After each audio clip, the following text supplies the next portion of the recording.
Training the branches of an apple tree, basically bending them downwards, will help them be productive and healthier, yet many people don't do it or don't even know that they should do it. And I know when we first started our orchard, this felt very daunting, so I'm hoping to simplify it for you. Carl has a really great technique that's fast and easy and pretty inexpensive. Let me give you the big picture overview of what we're going to do here. So while the trees are young and at a time of year when they're still pliable, we're going to pull the branches down with a rope and secure the rope to the ground with a tent stake. The trees will stay like this all summer long, and they'll grow and they'll stiffen in this new position. And then in late fall, we remove the ropes and the branches will stay put where you trained them. If you're new to apple growing, there are a few reasons why you'd want to train your trees. Hopefully someday your trees will be loaded with apples and good branch structure will better support the weight of that fruit. Branches should be at a 60-degree angle from the trunk for optimum strength, and it would be a pretty huge bummer to have a beautiful branch full of apples that breaks clean off the tree one day. If the branches are crowding each other, all growing straight up, you won't have good sunlight or airflow into the tree, which can give you more disease and poor quality apples. And perhaps the most compelling reason is that branches that are growing straight up will produce more leaves and less fruit. Bringing the branch angle to 60 degrees actually tells the tree to produce more fruit. So if you have a tree that's old enough to be producing apples and it isn't, and the branches are very upright, that could be why. Whether or not an apple tree needs to be trained and how much it needs to be trained depends on the variety. Some tend towards upward growth and others naturally form more sprawling branches that just don't need much help. And training trees is best started when the trees are young. It's never too early to start training, but we typically start it when the tree is around 3 to 5 years old and when we've pruned it for a few years and it has 4 to 6 nice branches in its first layer. If the tree is very old with thick, hard branches, you may not be able to influence it very much.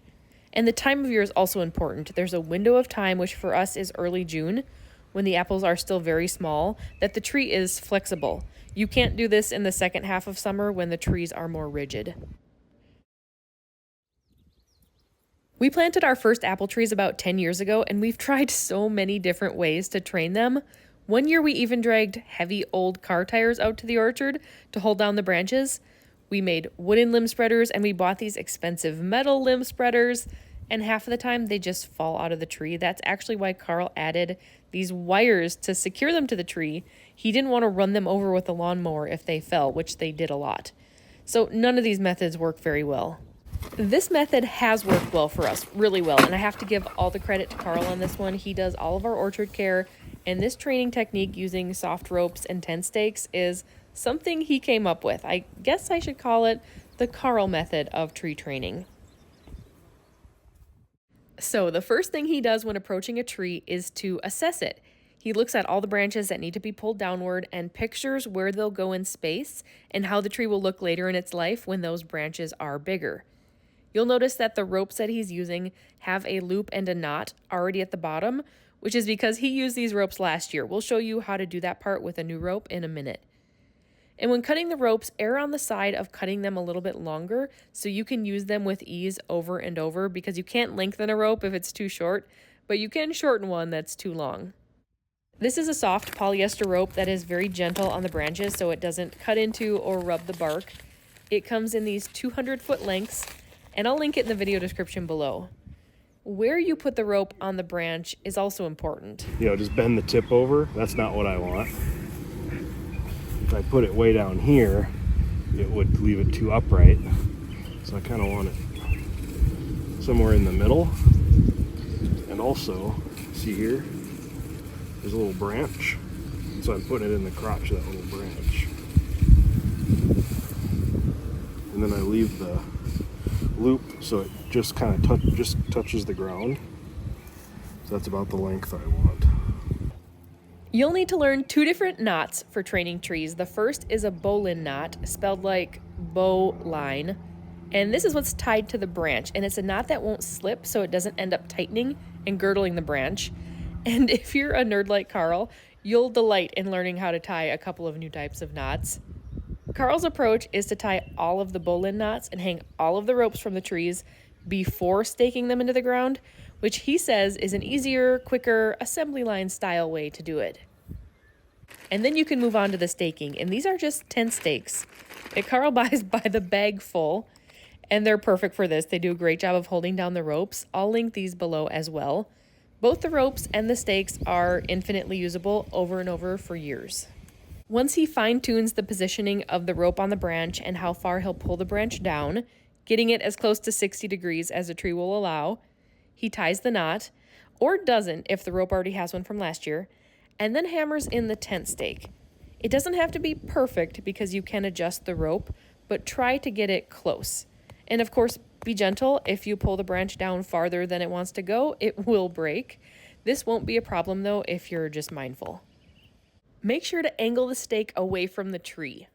So I don't want it to be like that. Don't do that.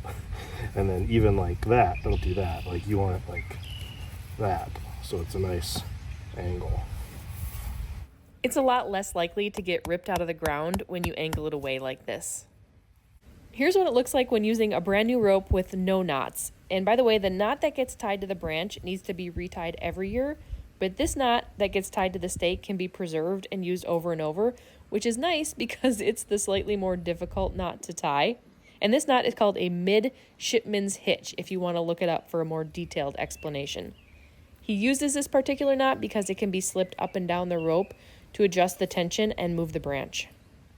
There's the side of the rope that goes all the way up to the branch, and there's side of the rope the knot is tied on. And so I grab the end that goes all the way up to the branch, so I put the tension I want on the branch so that this is all slack, and then I tighten the knot and slide it up, and that locks everything there. And so if I want more tension, I pull the branch down a little further and then slide the knot up. And if I get too much tension, like too far down, you just slide the knot right back down again, and up it goes. It just stays where you put it. Once he has the knot tied, he secures it to the stake and puts the stake in the ground. Figure about how much length I'm going to need on this loop. Maybe shorten or lengthen the loop a little. I kind of just by hand pull the branch kind of where I think I want it to end up to get the angle.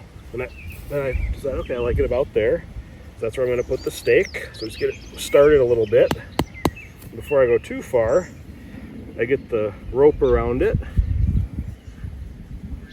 I kind of hammer it in so it's an inch or two out of the ground, so it's in there secure but not all the way in the dirt. Then I pull the branch down to where I want it, and then just a couple of taps to put the stake all the way in the grass. A couple of advanced tips that Carl wanted to give you are that if you have two branches being pulled to the same location or similar location, you can use one tent stake for both. You can also daisy chain the ropes if you're training an upper branch that is being pulled where there's already a rope on a lower branch. So instead of tying this upper branch all the way to the ground with a very long rope, he uses the same type of knot and just ties it to the rope below and then adjusts them a little bit if he needs to. When you take these ropes down in the fall, you will untie the bowline knots from the branches. Sometimes it's too tight in the fall to get it out of there, so I bring my needle nose pliers along to pull the knot apart. We do take these ropes down sometime in late fall when life slows down, usually after the apple harvest, and sometime before the ground freezes. Just don't take them down before the tree stiffens up in its new form. And so then you leave the midshipman's hitch on the bottom, so you got that for next year, so you don't have to figure out how to tie it again. And then the top you just tie on the branch next year. And that's it. Most trees get trained like this for a few years in a row when they're in this growth stage and establishing themselves. One other thing I'd like to mention is that in order to train trees, they first have to have nice pruned and structured branches. So if you haven't learned about how to prune an apple tree and set up scaffolding layers, that would be a great place to start. I will put some links to my favorite resources below. As always, let us know if you have any questions, and if you found this video helpful, I would love it if you could give it a thumbs up. And make sure to subscribe to my channel so that you are the first to know whenever a new video is posted. One mistake you can make is cutting the rope too short, so be sure to leave plenty of extra length. Now if you do cut the rope too short, you're not able to reach the stake anymore to tie your knot. Now if you make that mistake, just grab the other end, pull, pull, pull, pull, pull. You should be able to fix it.